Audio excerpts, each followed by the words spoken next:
आत्मवंदन master सभी को हमारा कोटि कोटि प्रणाम। सभी का बहुत बहुत स्वागत है light and soul meditation group में। और सभी का स्वागत करते हुए मास्टर्स, आज आरती जी का स्वाध्याय सेशन है, बट कुछ कारणों से आज अभी स्वाध्याय सेशन हम अभी शुरू नहीं करेंगे। हम पहले ध्यान में बैठेंगे और जैसा भी होगा फिर उस हिसाब से वो रिकॉर्डिंग आपको मिल जाएगी। सो मास्टर्स, आप आलती पालती मार के बैठ जाएं, अपने हाथों को क्लास्प कर लें और आंखों को बंद कर लें और पूरा ध्यान सांसों पे लगाएंगे। तो करीब हम 40-45 मिनट्स या 50 मिनट्स हम ध्यान कर सकते हैं, या 1 घंटा जैसा भी होगा। तो आप सब लोग बिल्कुल रेडी हो जाएं, चश्मे उतारने, पिरामिड पहन ले, पानी पी के बैठे और पूरा ध्यान सांसों पे लगाएंगे। मैं पतरी सर का म्यूजिक लगाती हूँ।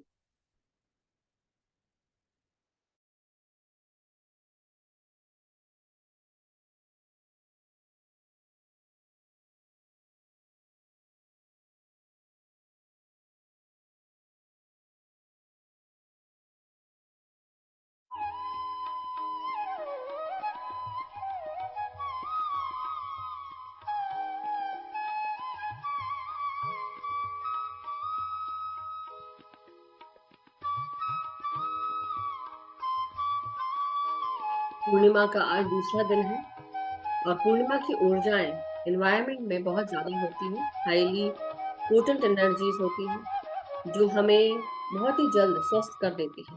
तो आइए साथ में बैठकर सामूहिक ध्यान करें, पूरा ध्यान सिर्फ सांसों पर।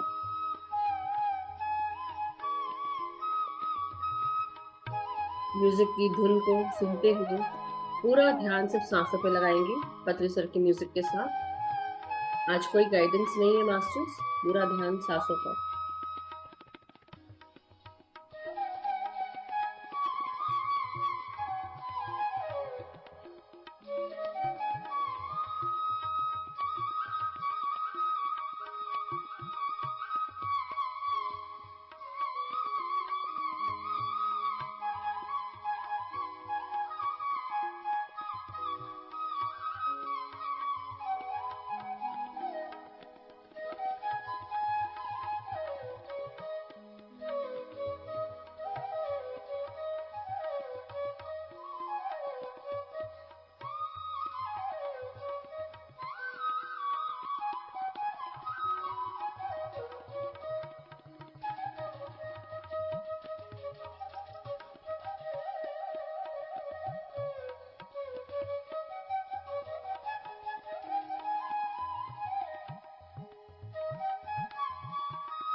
अपनी हर एक सांस को महसूस करते हुए सांसों के साथ अपने पूरे शरीर के चारों तरफ एक सुरक्षा चक्र बनाएंगे।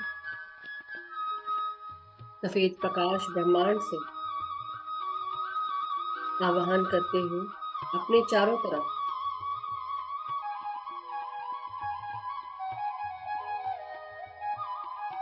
सफेद प्रकाश से निर्मित सुरक्षा चक्र जो बिल्कुल अभेद्य है, हमारे चारों तरफ, हमारे भीतर, हमारे बाहर, अगर किसी भी प्रकार की कोई भी नकारात्मक ऊर्जा है तो हम वायलेट फ्लेम एनर्जीज का आह्वान करते हैं ब्रह्मांड से। हमारे इस भौतिक तल पर जो भी वायलेट फ्लेम एनर्जीज हमारे साथ जुड़ी हुई है, जो हाईली फ्लेमेबल है, हर नकारात्मक ऊर्जा को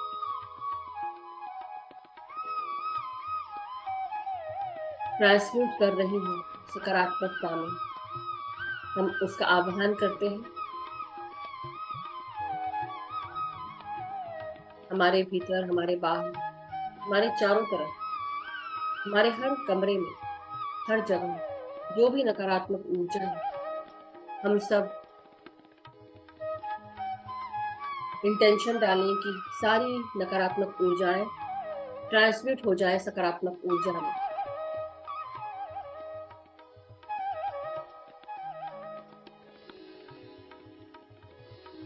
हर एक सांस के साथ भीतर आती हुई हर एक सांस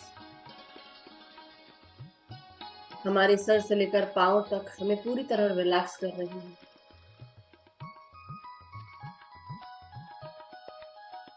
हमारे भीतर आती हुई सांसें हमारे मस्तिष्क में जा रही हैं।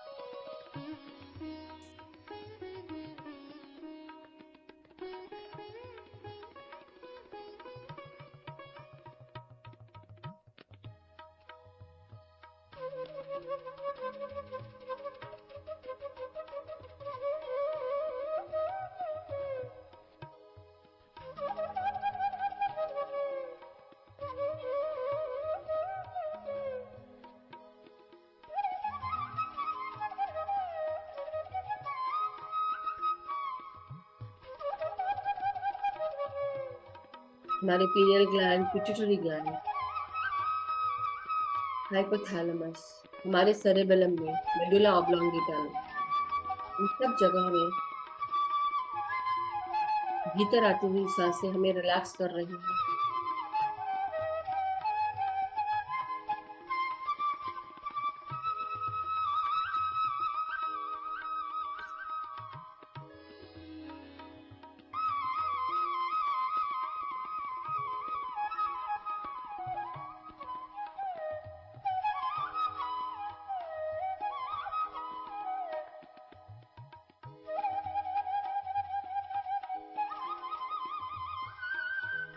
हमारे भीतर आती हुई सांसें अब हमारे पूरे चेहरे को रिलैक्स कर रही हैं।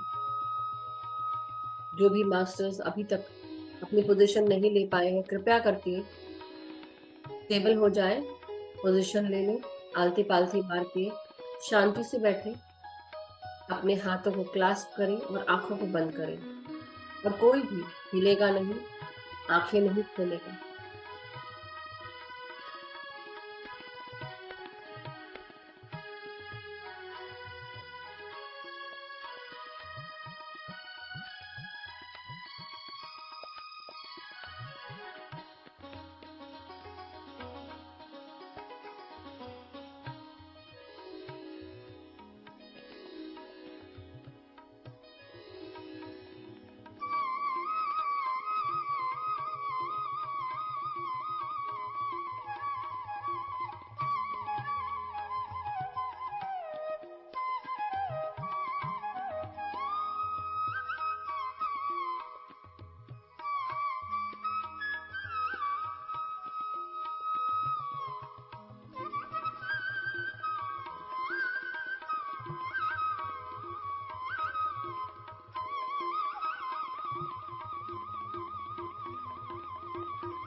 अपने पूरे चेहरे को रिलैक्स करें सांसों के साथ।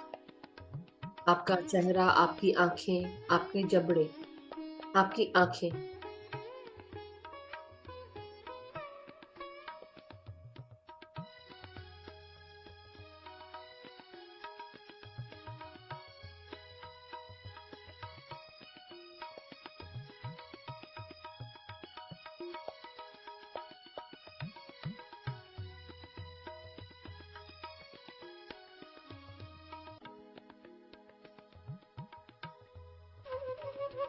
अपनी हर एक सांस को अब अपने गर्दन में, कंधों पे, आपके हाथों में महसूस करेंगे।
अपनी पूरी पीठ, कमर, रीढ़ की हड्डी, अपनी छाती को पूरी तरह रिलैक्स करें।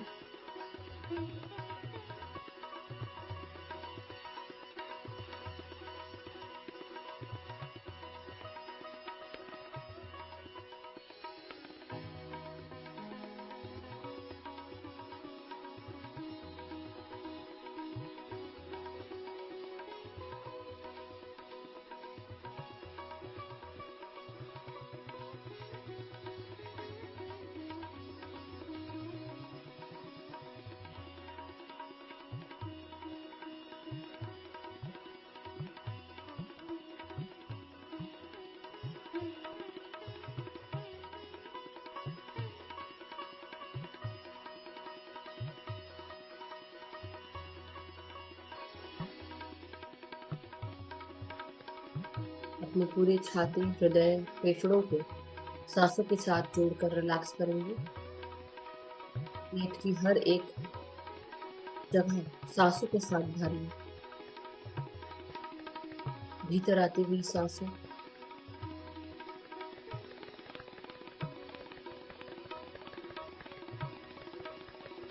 और बाहर जाती हुई सांसें।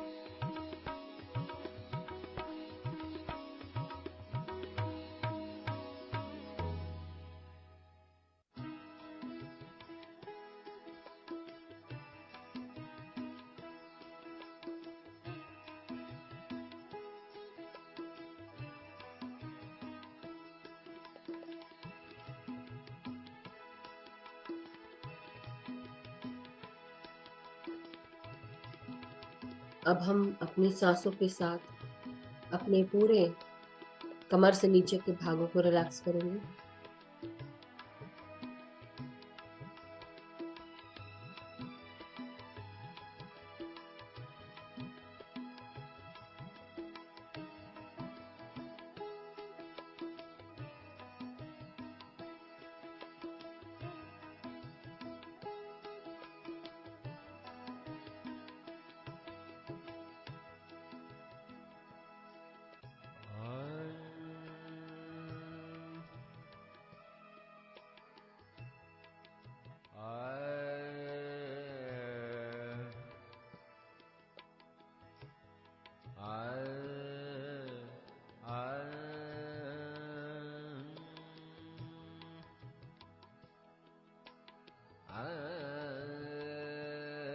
मदर अर्थ में ग्राउंडिंग करेंगे अपनी।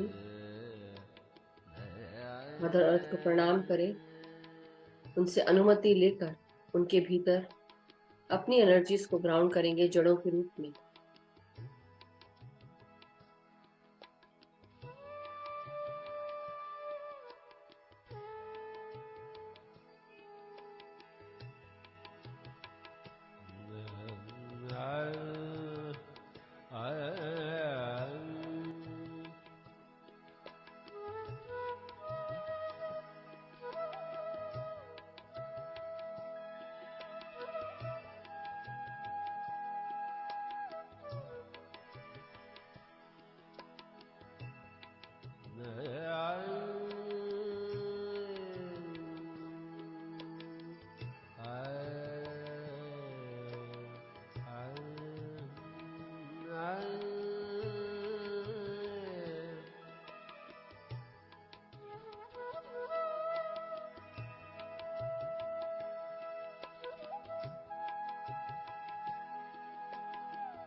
अब पूरा ध्यान सिर्फ सांसों पे लगाएंगे।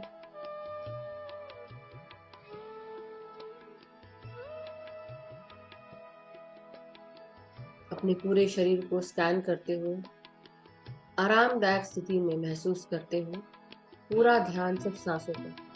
ना कोई सोच, ना कोई विचार, ना कोई मंत्र, ना कोई जाप, सिर्फ और सिर्फ भीतर आती हुई और बाहर जाती हुई सांसें। पूर्णिमा की ऊर्जाओं को महसूस करें और इंटेंशन डालें कि पूर्णिमा की ऊर्जाएं जो भी हमारे चारों तरफ मौजूद हैं वो हमें स्वस्थ करें, हील करें,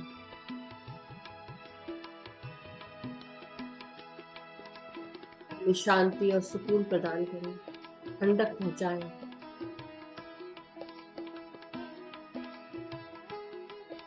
हमारे मन, मस्तिष्क को, हृदय को प्यार, शांति से भर दें।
माय डियर मास्टर्स, अब धीरे धीरे आप सब अपनी शारीरिक चेतनाओं में वापस आते जाएं। मदर अर्थ को धन्यवाद देंगे, ब्रह्मांड का धन्यवाद करेंगे,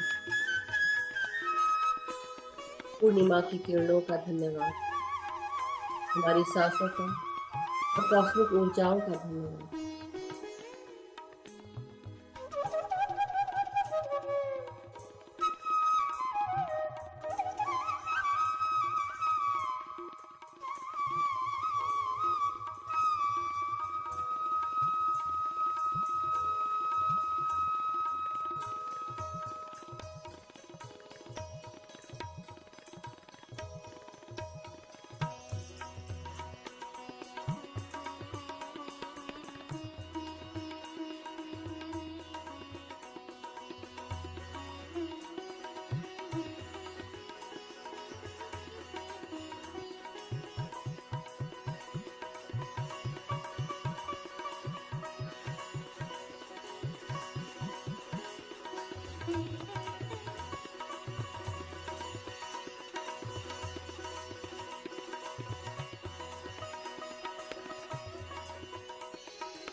माय डियर मास्टर्स, अब धीरे धीरे हम सब अपनी शारीरिक चेतना में आते हुए अपनी रीढ़ की हड्डी, पीठ, कमर, गर्दन, सर को सीधा करें और धीरे धीरे ध्यान से बाहर आने की प्रक्रिया शुरू करेंगे।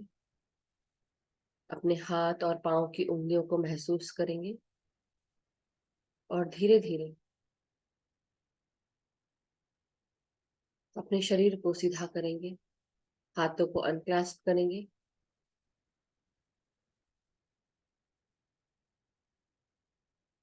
और जब भी आप सब रेडी हो 5 सेकंड के लिए अपने हथेलियों को खोलेंगे और आंखों पे रखेंगे अपने हाथों को। 5, 4, 3, 2, 1, 0। और जब भी आप सब रेडी हो धीरे धीरे ध्यान से बाहर आ जाएं। Thank you so much masters, thank you.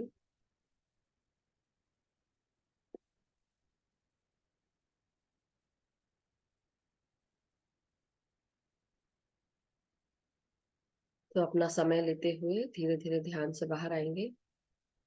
और जैसा कि आज हम स्वाध्याय करना चाह रहे थे, तो अगर सारा नेटवर्क ठीक है आरती जी का, तो फिर हम ऑलरेडी ठीक हो गया होगा, मुझे ऐसा लगता है। सो हम थोड़ी देर में आरती जी से स्वाध्याय का जो सेशन है वो सुनेंगे masters. Let's see. Aarti ji, I hope you are ready. You're always ready, I know. It's just the network was not okay today. आप थोड़ा देर 1 मिनट बोलते रहे तो हो सकता है शायद पता चले। ओके। हम्म। आज हम लोग सब तब से यही कोशिश सोच रहे थे कि पहले मेडिटेशन करें या स्वाध्याय करें।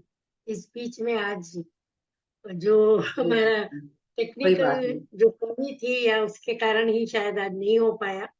शुरू कोई में बात सबकी नहीं इच्छा थी मेडिटेशन करने की, इसीलिए मेडिटेशन ही शुरू हुआ। जी। तो कोई मैं बात नहीं। आपको कोई बात नहीं Aarti ji, let me introduce you again. So masters, okay. Aarti ji MA Hindi में किया हुआ है, अहमदाबाद में रहती हैं। She is a reiki master, crystal grand master भी हैं, angel therapy master, switch words जानती हैं, graphology, hand writing analysis, numerology, sujok therapy और साथ ही साथ ऐसे कई सारी चीजें हैं जो वो प्रैक्टिस करती हैं। रेकी क्लासेस जो है वो 26 साल से ले रही है, साथ में मेडिटेशन भी सिखाती है और हम अभी हमारे साथ जुड़कर मेडिटेशन कर रही हैं। तो मास्टर्स, आज हम आरती जी से हम फिर से मुखातिब होंगे और अब जो स्वाध्याय है वो चैप्टर 6 और 7 इसका हम करने जा रहे हैं। साइकिक डेस्टिनी का लास्ट 2 पेजेस और मेंटल डेस्टिनी के सेक्शन 1, 2, 3। सो मास्टर्स, आरती जी का बहुत बहुत स्वागत करिए। और आपका बहुत बहुत स्वागत है आरती ji, thank you so much. अब शुरू करते हैं थैंक यू। अपना स्वाध्याय। Thank you very much Madhu ji, बहुत लंबा चौड़ा परिचय देने के लिए।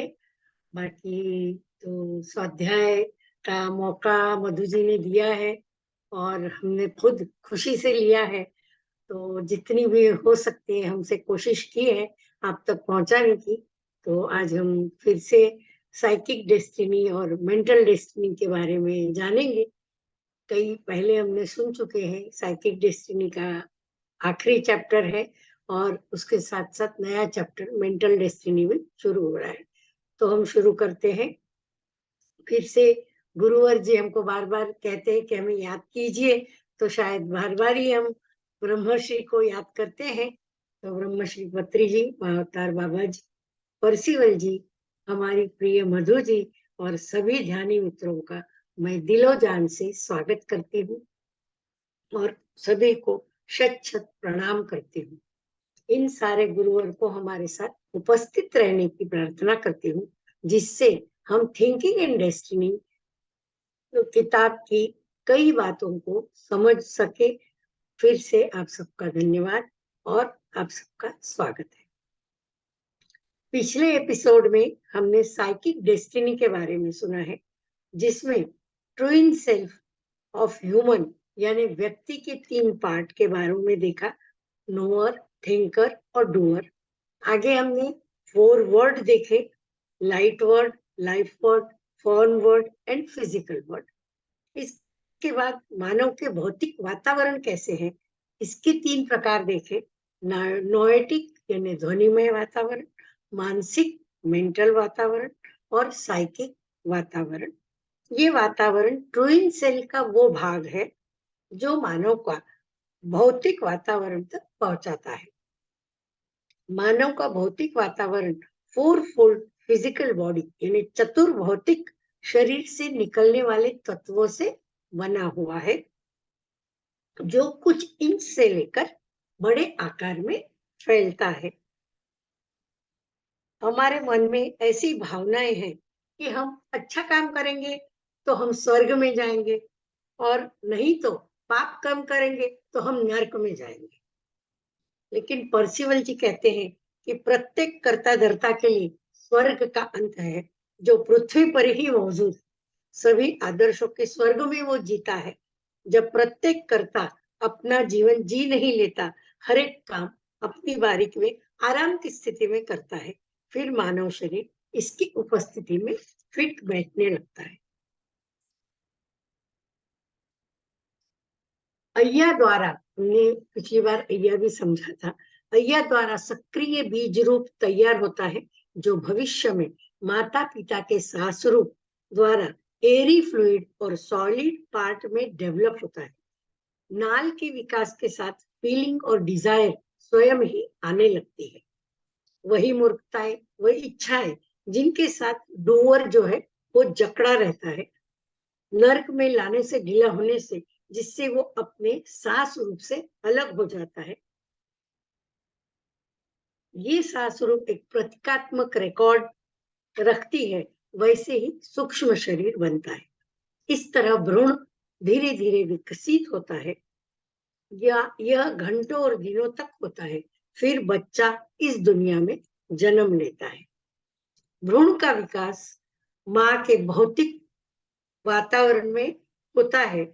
श्वास रूप नवजात शरीर की आत्मा होती है, बाद में कर्ता भी शरीर में प्रवेश करता है और ट्विन सेल के 3 वातावरणों में बच्चे को घेर लेता है, और बच्चा उस भौतिक वातावरण में ही बड़ा होता है।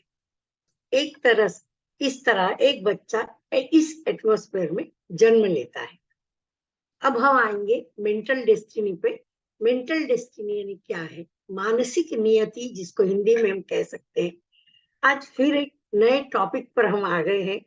हमने देखा कि 3 तरह की डेस्टिनी होती है, फिजिकल डेस्टिनी, साइकिक डेस्टिनी और मेंटल डेस्टिनी। अब तक हमने डेस्टिनी ही सुनी थी, जिसका मतलब किस्मत या भाग्य होता है। लेकिन आज हम इस स्टेज पर आ चुके हैं कि हम कई तरह की डेस्टिनी समझ रहे हैं और देख रहे हैं।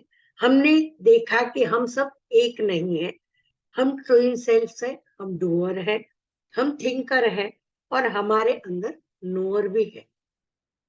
फ्रेंड्स, अब मेंटल डेस्टिनी क्या है? हमारे मन में प्रश्न उठता है कि मेंटल डेस्टिनी क्या है? तो वो हमारे विचार है।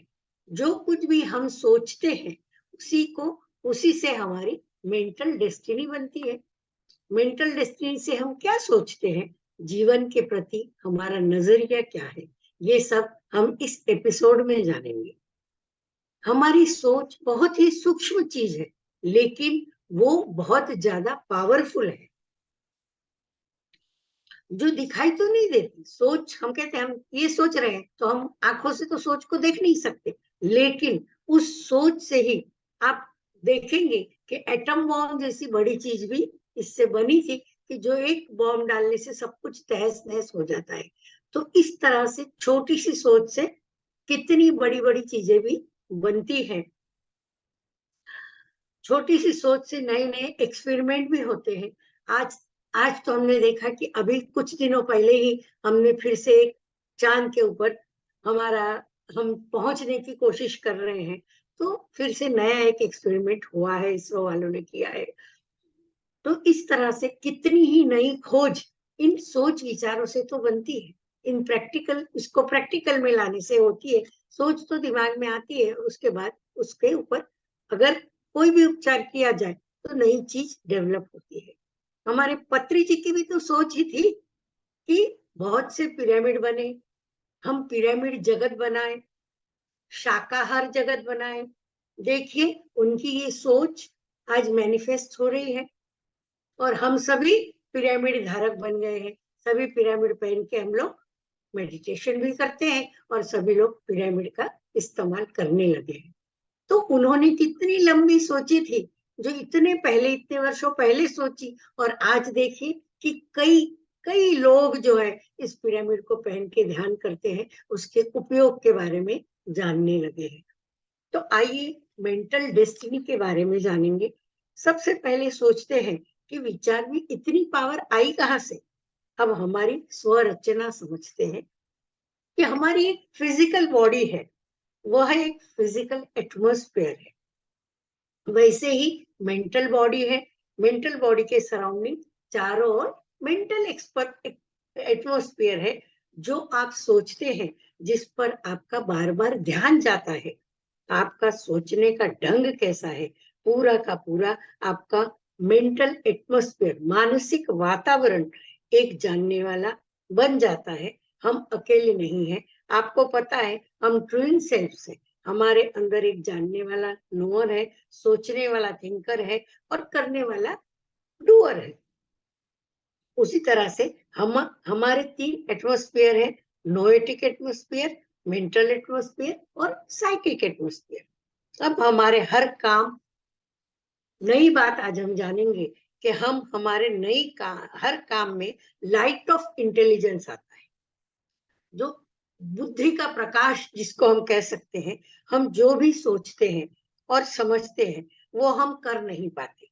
अगर हमारे पास लाइट ऑफ इंटेलिजेंस ना हो तो हम जो सोचते हैं उसको हम फलीभूत नहीं कर पाते हैं।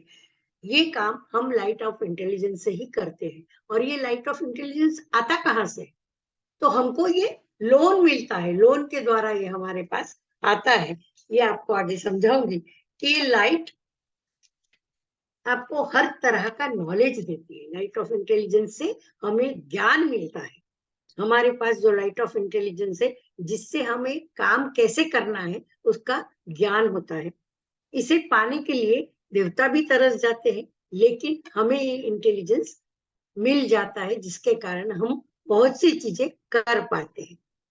अब कहाँ से कहाँ हम आगे बढ़ते हैं, तो शुरू में एक यूनिट होता है, नेचर यूनिट, एक छोटा पार्ट। इसके बाद वो आगे बढ़ता है, आगे बढ़ता है और फिर एक सेंट्रल स्टेज पे पहुंचता है, फिर नेचर गेयर में पहुंचता है, उसे हम अय्या कहते हैं। अब नेचर यूनिट की जर्नी शुरू होती है।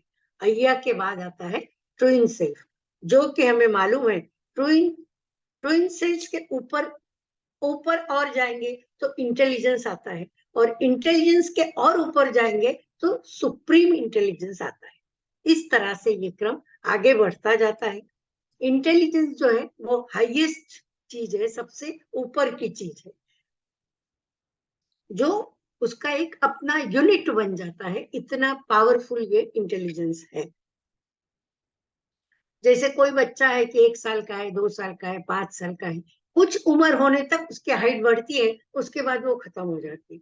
तो हाईएस्ट जो उसकी हाइट बढ़नी है वो बढ़ जाती है 18-19 साल तक, फिर वो नहीं बढ़ता है, फिर उसके बाद हाइट रुक जाती है। तो इस तरह से इंटेलिजेंस का भी एक अपना पावर है, जो सबसे ऊपर है, उसका एक अपना यूनिट बना हुआ है। जिसके पास लाइट ऑफ इंटेलिजेंस है, ये डूअर हो, थिंकर और नोअर को एक साथ काम कैसे करना है ये जानकारी देता है। जो इंटेलिजेंस है ये इस तरह की जानकारी हमको देता है।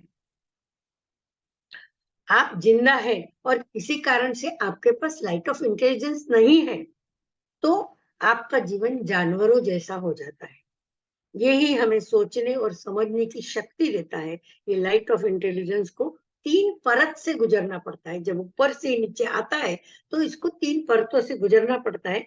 पहली परत लाइट ऑफ इंटेलिजेंस की नीचे आती है, वो नोएटिक एटमॉस्फेयर में आती है। जब नोएटिक एटमॉस्फेयर में आता है तो ये हिस्सा क्लियर होता है और वो और नीचे की तरफ आने लगता है। फिर वो मेंटल एटमॉस्फेयर में आता है, वहां भी ये इंटेलिजेंस क्लियर होती है। लेकिन जब वो साइकिक एटमॉस्फेयर में आता है, तब ये लाइट थोड़ी डिफ्यूज हो जाती है, हल्की हो जाती है। जिस तरह से हमारा शरीर को हम देखते हैं कि शरीर छोटा होता है, बीच का 25-20 साल 22 साल की उम्र होती है, तब हम कितने एक्टिव, कितना सब कुछ करते हैं, कितनी हम इच्छा होती है, हम सब कुछ कर सकते हैं। जैसे जैसे उम्र बढ़ती जाती है तो उसमें बुढ़ापा, हम कहते हैं बुढ़ापा नहीं, लेकिन हमारे अंग के, शरीर के अंग जो है धीरे धीरे काम करने की उनकी शक्ति कम होती जाती है, क्षीण होते जाते हैं, और हमारी एबिलिटी यंग लोगों से थोड़ी कम हो जाती है। तो उसी तरह से लाइट ऑफ इंटेलिजेंस धीरे धीरे नीचे आते आते डिफ्यूज हो जाती है, वो लाइट पूरी हमको मिलती नहीं है, और इस कारण जो काम हम करना चाहते हैं वो सही ढंग से नहीं कर पाते, उसका निर्णय हम अच्छी तरह से नहीं ले पाते।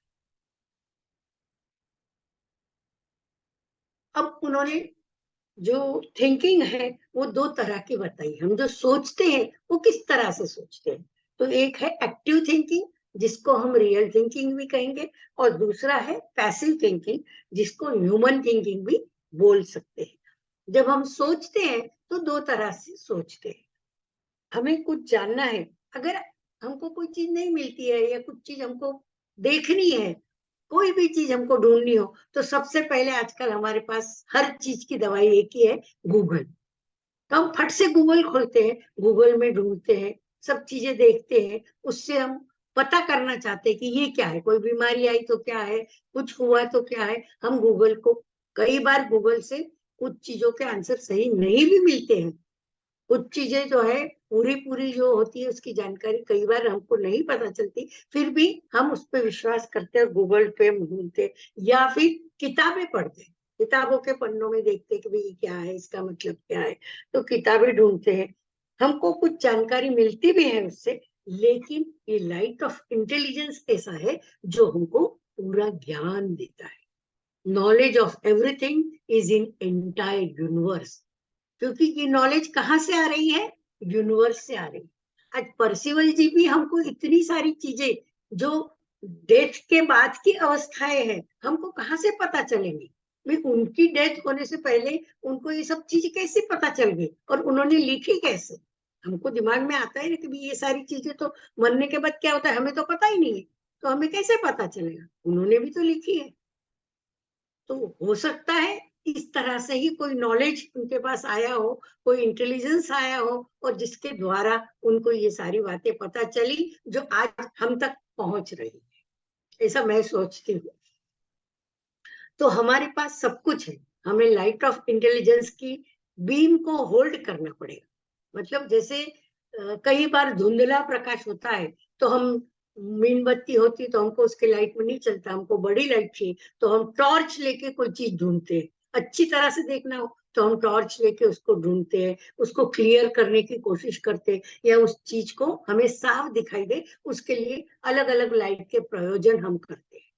तो इसी तरह से ये लाइट ऑफ इंटेलिजेंस की टॉर्च को हमको होल्ड करके रखना पड़ेगा, टॉर्च मारनी पड़ेगी, और उस बीम के प्रकाश से हमको उस टॉपिक पे, मतलब जो चीज हमको ढूंढनी है उस टॉपिक पे ध्यान देना पड़ेगा। जब हम ये नहीं कर पाते, जब हमको नहीं होता कोई चीज, हम करने बैठते हैं, ढूंढते हैं, करते हैं, जब कहीं कुछ नहीं मिलता है, छोड़ दो, ये टॉपिक नहीं करना है, हम नया टॉपिक ले लेते हैं, हम उस चीज को वहीं पे छोड़ देते हैं। पर जब सही में हमको ढूंढना है तो हम उसके पीछे ही पड़ जाते हैं कि जब तक ये नहीं मिलेगा तब तक मैं आगे नहीं बढ़ू। तो हमारी जो थिंकिंग है वो real thinking, active thinking, passive से एक्टिव में आ जाती है, और हम सही ढंग से उस चीज को करने की कोशिश करते हैं, और ये सब चीजें हमको लाइट ऑफ इंटेलिजेंस से मिलती है। तो हम वो टॉपिक छोड़ देते हैं, हमारे पास लाइट ऑफ इंटेलिजेंस के बावजूद भी हमें इसको होल्ड करना नहीं आता, उसके द्वारा कैसे देखना है हमको नहीं आता।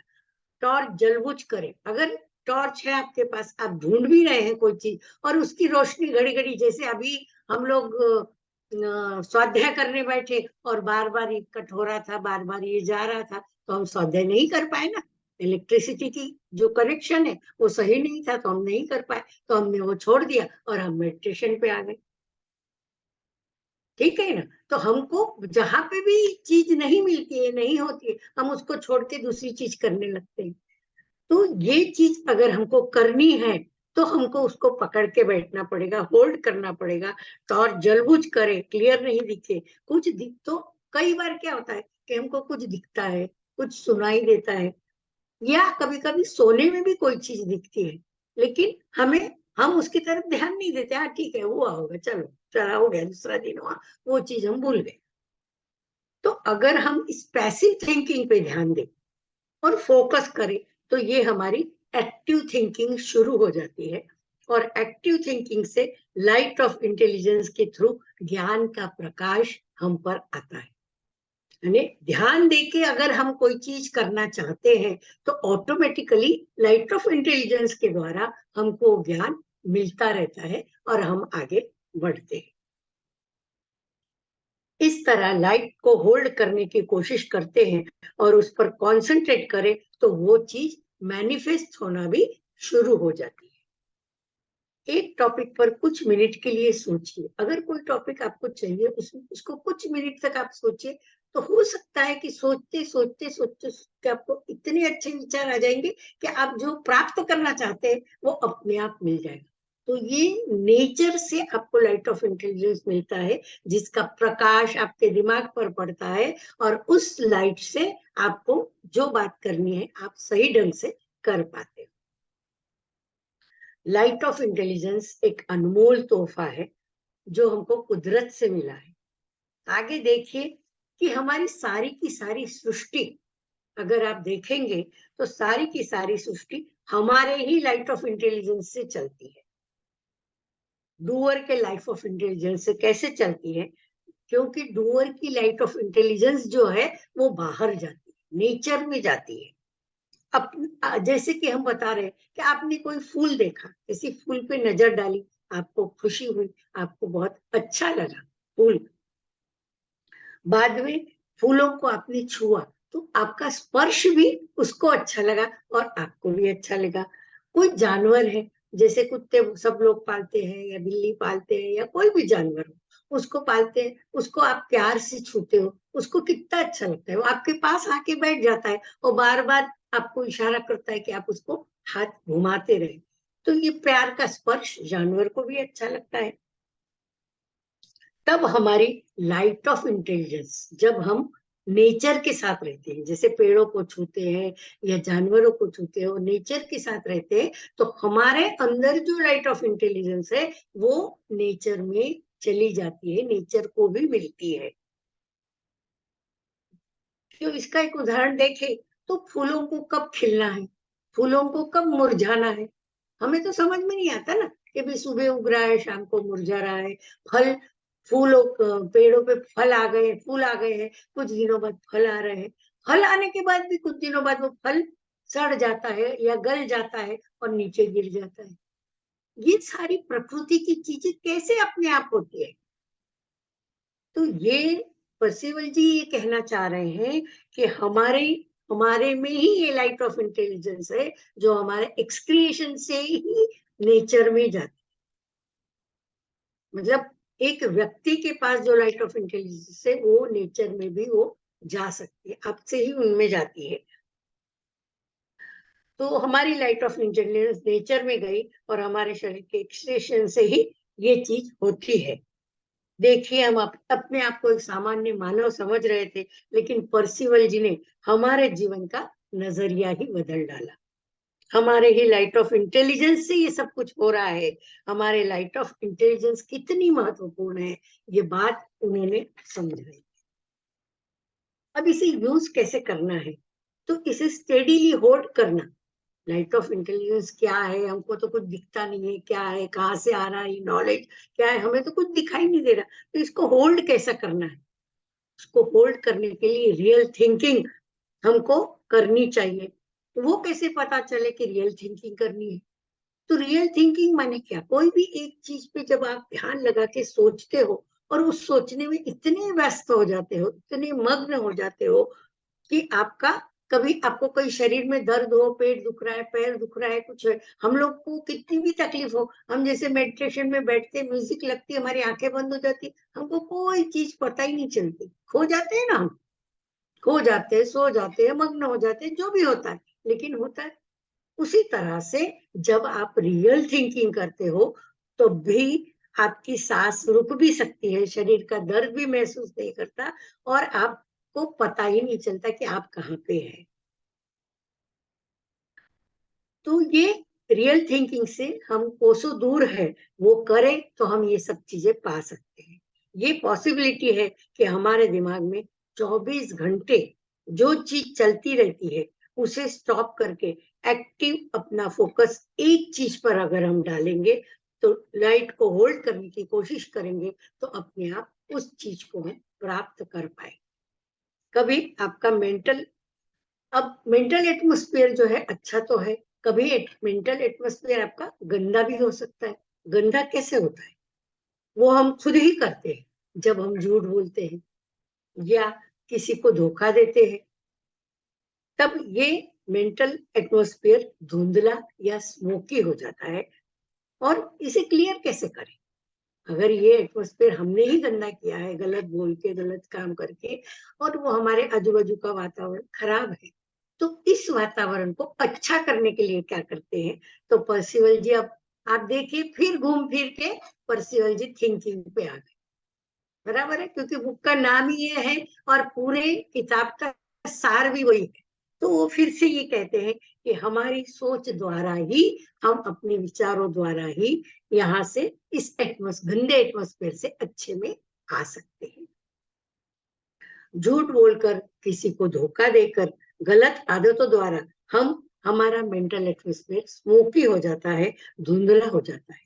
उन गलत विचारों को स्टॉप करके एक्टिवली अगर हमको इस लाइट ऑफ इंटेलिजेंस को होल्ड करना आ जाता है, तो हमारी मेंटल एटमोस्फियर को हम बदल सकते हैं, चेंज कर सकते हैं। जो एटमोस्फियर स्मोकी है, गंदा है, उसको अच्छा करने का काम भी कौन करता है? हमारी सोच करती है। अब हम देखते हैं कि हमारी थिंकिंग कैसे बदल सकती है। जैसे आप कह रहे हैं कि सोच से बदलती है, तो थिंकिंग को हम बदलेंगे कैसे? उस थिंकिंग को बदलने के लिए तो हम रोज रात को 9 बजे हाथ जोड़ के मधु जी के सामने बैठ जाते हैं। हम भी वही करते हैं जो उन्होंने स्वाध्याय में कहा हुआ है कि हमारी थिंकिंग कैसे बदल सकते हैं। यही एक आर्ट है, प्रैक्टिस है।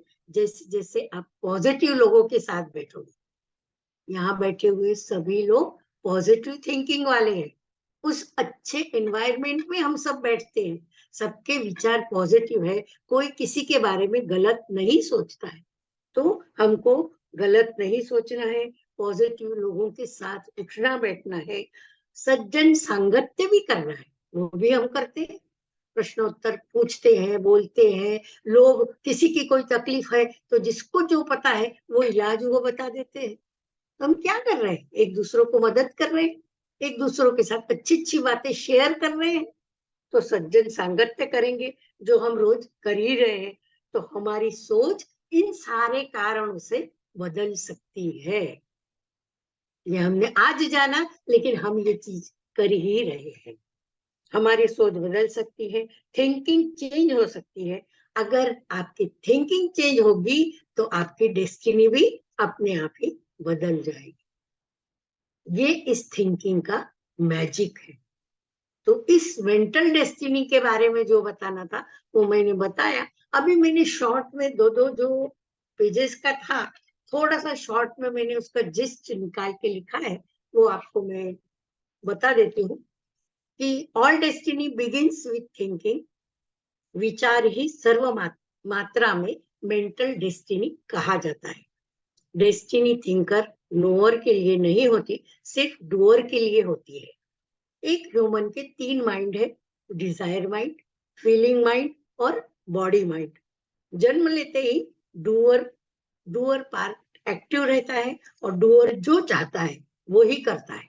जैसा किसी से प्यार हो गया तो एक से प्यार करेगा, बाकी कुछ नहीं। तो ये सब बातें कहाँ से होती है?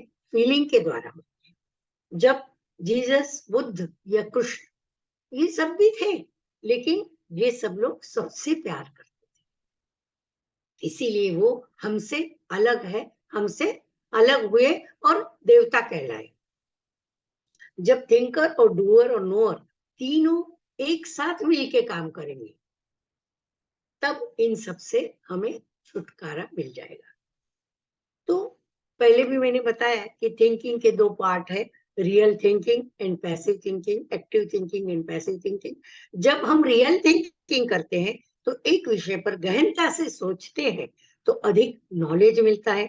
जैसे कंप्यूटर है कि कंप्यूटर पे हमको ज्यादा जानना है, तो जितना हम दबाते जाएंगे, जितनी उसकी चीजें आती जाएंगी, पढ़ते जाएंगे, तो हमको उसका वास्ट नॉलेज मिलेगा। अन्यथा का खाली बटन दाब दिए और कुछ कुछ चीजें सीख ली, जैसे हमको मोबाइल भी हम यूज करते हैं, जितनी चीजें जरूरी है उतनी हम समझ सकते हैं या खोल सकते हैं या कर सकते हैं। इसके अलावा अगर कोई टेक्निकल गलती हो गई इसके अंदर तो हम उसको कुछ नहीं कर सकते। जैसे आज ही हुआ, हम नहीं कुछ कर पाए और प्रोग्राम हमको थोड़ा बहुत अलग करना पड़ा। तो इस तरह से क्या होता है कि अगर कोई चीज आप सीखना चाहते हैं तो उसके पीछे पड़ जाए, उसको रोज ध्यान से देखे और उसके बारे में सोचे, उसको सीखने की कोशिश करें, तो आप लोगों को भी हर चीज आ सकती है। लेकिन पैसिव थिंकिंग में क्या है कि रिजल्ट की चिंता, क्या होगा कैसा होगा, मतलब वहां हमारा फिर नेगेटिव एस्पेक्ट आ जाता है और हमारा टेंशन हमेशा बना रहता है। इंटेलिजेंस ट्विन सेल्स से ऊपर है, यानी ट्विन सेल्स वो होते हैं, ये सब बातें उनको समझ में आती है जो शरीर में है। इस दुनिया में इंटेलिजेंस हायर यूनिट में रहता है, realm of permanence. Higher unit माने रेलम ऑफ परमानेंट में रहता है। और इंटेलिजेंस अपनी लाइट किराए पे देता है। मैं बोली ना कि उधार की लाइट हमको मिलती है। ये लाइट सारे वर्ल्ड को टच करके ट्विन सेल्फ तक पहुंचती है। जब ऊपर से ये लाइट आती है, लाइट ऑफ इंटेलिजेंस, तो वो धीरे धीरे आते आते हर एक वर्ड, जैसे हमने लाइफ वर्ड देखा, लाइट वर्ड देखा, ये सब वर्ड को छूते छूते छूते वो एक ट्विन सेल्फ तक आती है। जैसे बुद्ध है कि उनको एनलाइनमेंट हो गया, उनको प्रकाश मिल गया, और वो प्रकाश मिलते ही उनको इतना आध्यात्मिक ज्ञान मिल गया कि आज हम लोग बुद्ध बनो जो उनके अनुयायी बने हुए हैं, तो उनका ज्ञान उनको ऑटोमेटिकली इतना लाइट ऑफ इंटेलिजेंस उनको मिल गया। और आगे हम ये जानते हैं कि वे जब वो नहीं रहे तो वे भी ये लाइट ऑफ इंटेलिजेंस ही बन गए। मतलब आज हमको गाइड करने के लिए कौन आता है, तो यही लोग सब आते हैं। जो मास्टर्स को हम बुलाते हैं कि ये मास्टर आए, वो मास्टर आए, या हम जब करते हैं और कहीं रुक जाते हैं तो ये मास्टर्स आके हमको हेल्प करते हैं। तो ये कहाँ से आते हैं? तो ये सारा इंटेलिजेंस तो है, यही लोग तो ज्ञान का भंडार है जो हमको दे रहे हैं और हम उसको इस्तेमाल करते हैं। जब हमको तकलीफ पड़ती है वो आके हमको हेल्प करते हैं। और एनलाइटन के बाद इंटेलिजेंट बन गए। शरीर को छोड़ के जब व्यक्ति शरीर को छोड़ के जाता है तब वो इंटेलिजेंस बन जाते हैं। हम जब सोच सोच के सब करते हैं तो हमें एक डिसिप्लिन आ जाता है। जब हमें डिजायर आती है कि अब उदाहरण है कि भाई हमें इच्छा हुई रात को 12 बजे, हम लोग बैठे हैं, नींद नहीं आ रही है, क्या करें, तो चलो ना एक मूवी लगा के देखते हैं। हम मूवी खोल के बैठ गए कि मूवी देखते हैं, लेकिन दूसरे ही मिनट में आपका थिंकर जो है वो आया और थिंकर ने बोला 12 बजे क्या मूवी देखनी है आपको, इसकी जगह हम मैं ध्यान कर लूं, तो ध्यान करूंगी तो चलो कुछ मेरे लिए अच्छा होगा, या मेरे शरीर के लिए कुछ अच्छा होगा, या कुछ मुझे उससे प्राप्त होगा, या मेरे को एक अलग ऊर्जा मिलेगी। ये अगर आपके थिंकर ने बोला और आपने वो मूवी देखने का विचार चेंज कर दिया। कभी आपके मन में आया रात को 12 बजे है और चलो भाई कुछ नहीं है, बहुत देर होगी खाना खा के, तो आइसक्रीम खा लेते हैं। फिर दूसरा मन आपको बोल रहा है अरे क्या रात को आइसक्रीम खानी, जाने दो, खाना तो इतना भरपेट खाया ही हुआ है मैंने, भूख थोड़ी है जो मुझे आइसक्रीम खानी है। ये कौन कह रहा है? आपके अंदर बैठा हुआ डूअर कह रहा है या आपके अंदर का दूसरा मन कह रहा है? तो हमारे पास दो मन तो भगवान ने दिए ही है ना। जब कोई भी काम करने के लिए हम बैठते तो कभी एक विचार आता है, कभी दूसरा विचार आता है। और उसमें से जो सही विचार है वो सोच के अगर हम आगे बढ़ते हैं तो हमारा फायदा होता है। रात को आप 12 से 3 बजे तक अगर 3 घंटे मूवी देखते, ठीक है, आपने जाग के मूवी तो देख ली, लेकिन दूसरा आपका दिन खराब हुआ, जो पूरी रात की नींद नहीं हुई और आपका पूरा दिन खराब हो गया। उसकी जगह आपने ध्यान किया तो जो आपकी नींद बची हुई थी, उस नींद का बेनिफिट आपको इसके द्वारा ही मिल गया। तो इस तरह से हम जो भी चीज करना चाहते हैं, तब हमारे फीलिंग एंड डिजायर हमको आते हैं और वो डिस्टर्ब करते हैं। जब फीलिंग होती है, इच्छा होती है, तब वो काम हम करते हैं। तब हमारी सोच काम में नहीं आती, तब हमारे थिंकर को हम लाते नहीं है। और जब फीलिंग डिजायर अकेली रहती है और थिंकर उसके साथ नहीं जुड़ता है, तो हमारे काम गड़बड़ हो जाता है। और जब तीनों नहीं मिलते तो हम सफलता हमको नहीं मिलती।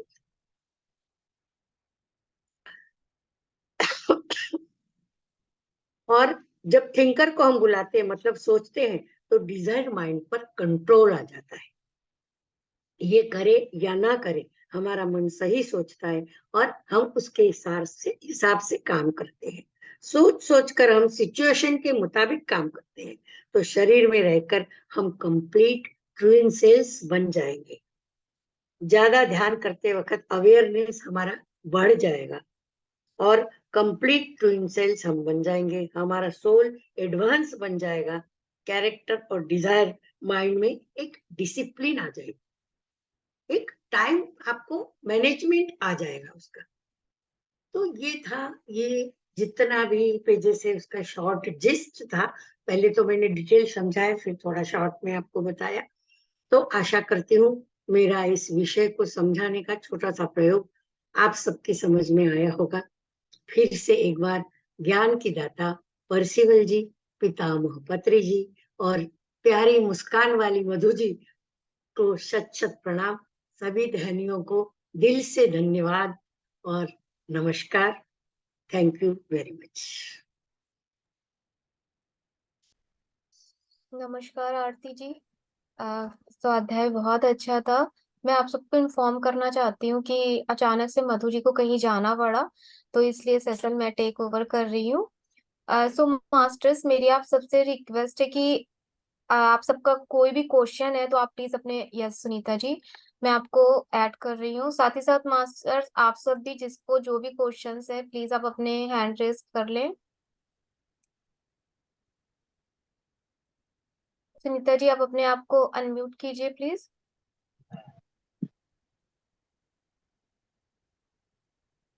नमस्कार masters. Thank you so much नमस्कार आरती जी। सुनीता जी। बहुत ही अच्छा स्वाध्याय था और बहुत अच्छे से आपने बताया मेंटल डेस्टिनी के बारे में। जो भी लाइट ऑफ इंटेलिजेंस हम सबको मिल रही है इस बुक के द्वारा, जिसकी वजह से हम इसको समझ पा रहे हैं, क्योंकि बिल्कुल ऐसी बुक बिल्कुल। शायद पहली बार हम लोग पढ़ रहे हैं। और इतनी नॉलेज है इस बुक में, इतनी डीप, इतना एक एक चीज को खोल खोल के लिखा है परसिवाल सर ने। अमेजिंग है। एक चीज को इतनी डिटेलिंग है कि वो बताते बताते उनको 1000 पन्ने लग गए। तो हम लोग को भी पढ़ने में कुछ टाइम तो जाएगा ही। एक्चुअली बट बहुत अच्छे से आपने बताया, पूरा सब नॉलेज समझ में आया। थैंक यू क्योंकि सो मच। इतनी कठिन भाषा और इतनी अलग अलग चीजें उन्होंने बताई हुई है कि जो डे टू डे लाइफ में हम लोग को इसका कोई अनुभव नहीं करते हैं। तो हम नहीं। बोलेंगे कि लाइट ऑफ इंटेलिजेंस क्या है, ये क्या है, ट्विन सेल्स क्या है, ये तो जल्दी नॉर्मल आदमी जो ये लेक्चर आज सुन रहा है उनके कुछ पल्ले नहीं पड़ने वाला है। क्योंकि जो शुरू से इसके साथ है, उन्होंने इस शब्दों को यूज किया है, सुना है, तो कुछ कुछ उनके दिमाग में जाएगा। बाकी नए व्यक्ति अगर इस स्वाध्याय को शुरू से नहीं सुनेंगे तो उनको ये कुछ समझ में नहीं नहीं कर आएगा सकते। कि हम क्या कहना है। इसीलिए बहुत सिंपल, बहुत रोज की भाषा में मैंने कोशिश की है कि जो नहीं, है वो बहुत आप अच्छी तक पहुंचाऊं। कोशिश आपने की। बहुत सही, बहुत अच्छा से बताया आपने। समझ में भी आया सबको। Thank you Aarti ji, thank you thank so you very much. Much. Thank you Sunita ji, thank you so much.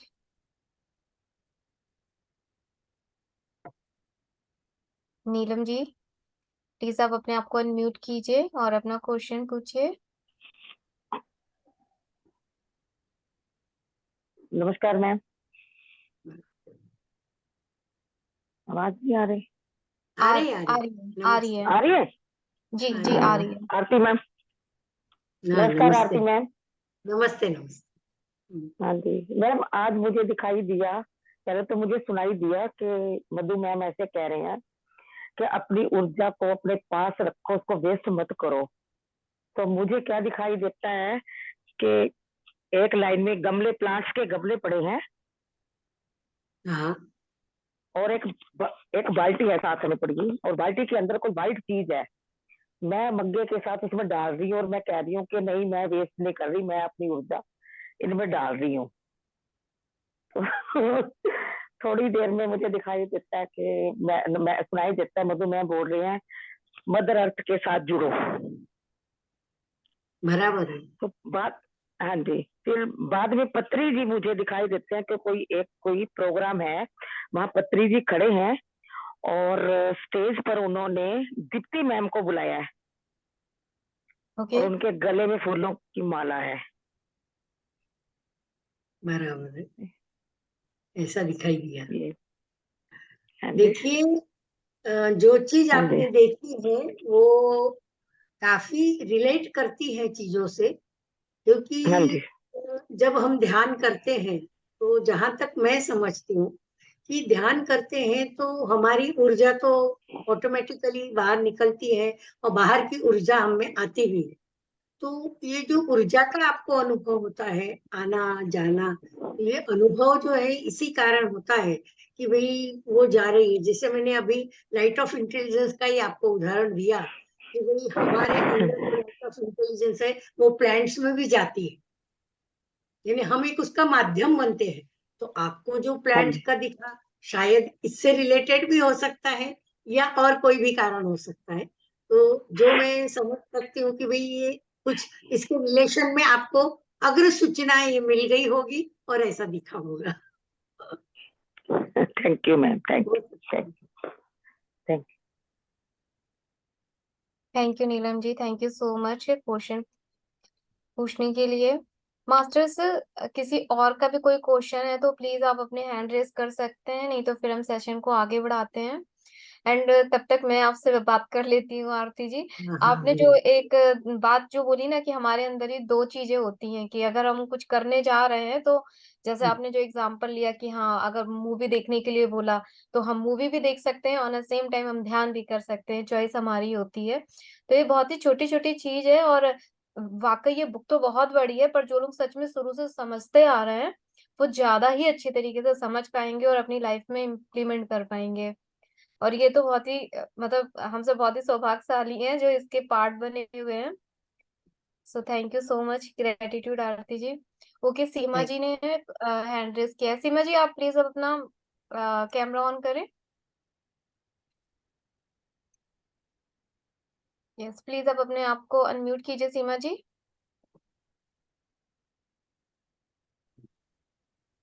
नमस्ते आरती जी, नमस्ते बस। सभी मास्टर्स।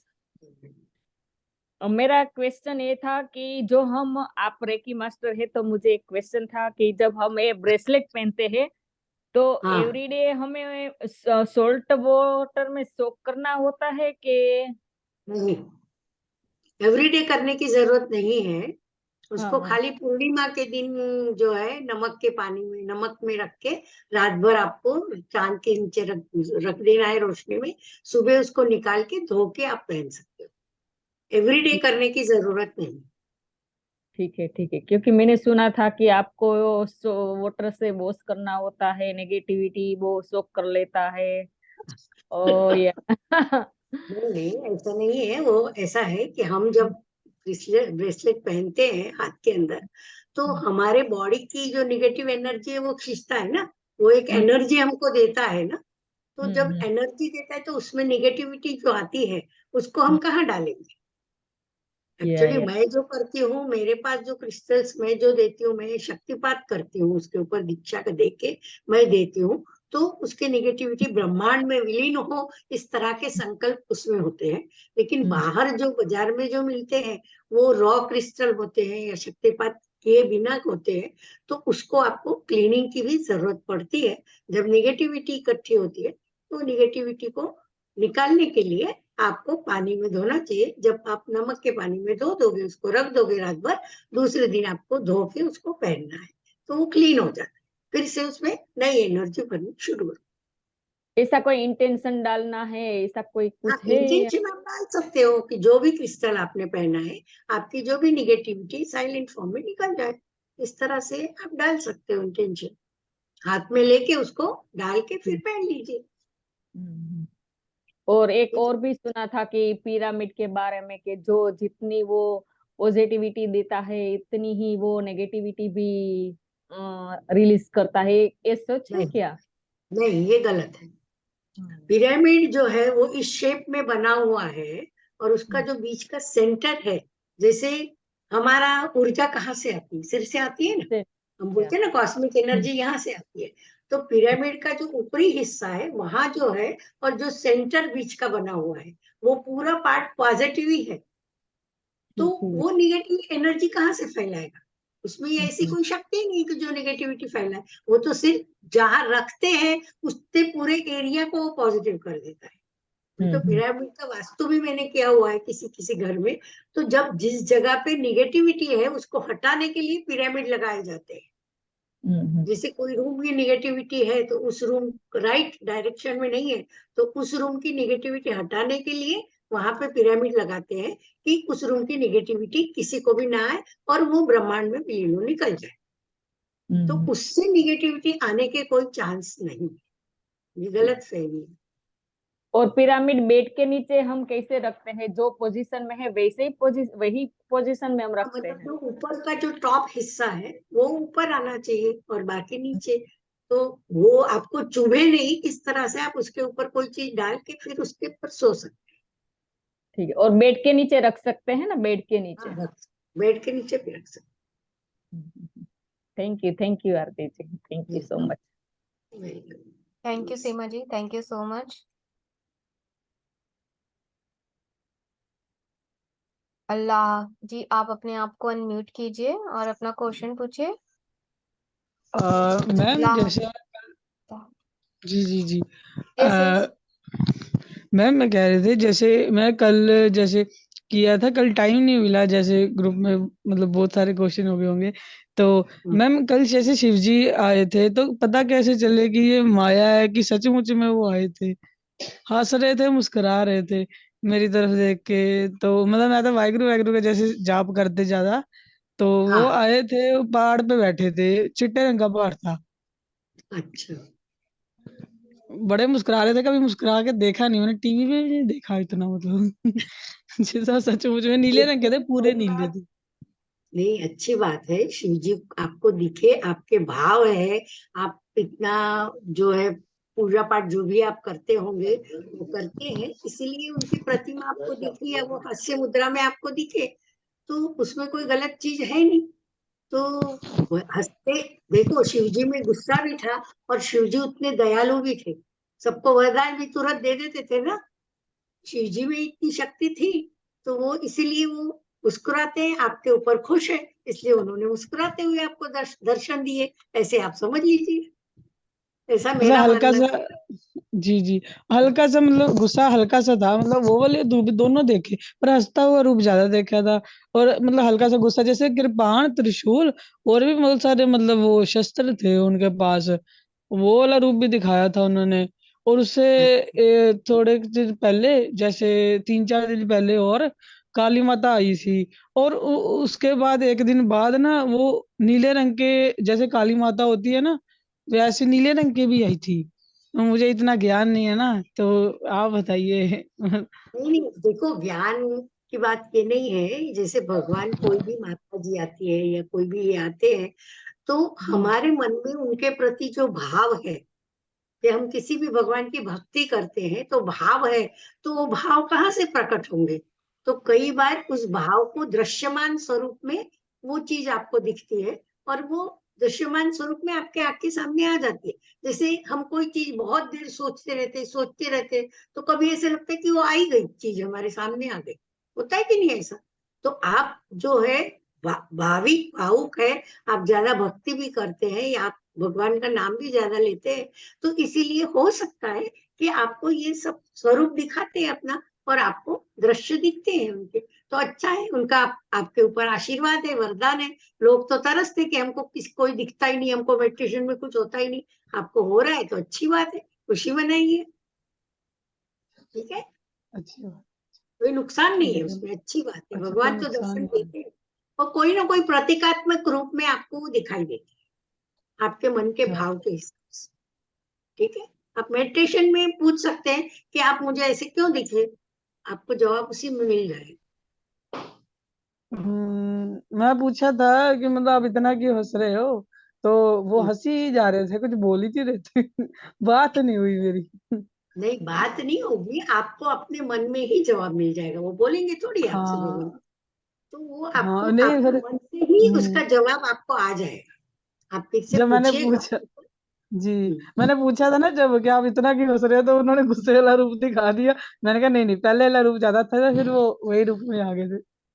ठीक है, कोई बात नहीं, अच्छी बात। Thank you. ठीक है, okay. Thank you. Thank you Allah ji. Thank you so much. स्वाध्याय से रिलेटेड अगर कोई क्वेश्चन है तो आप पूछ सकते हैं।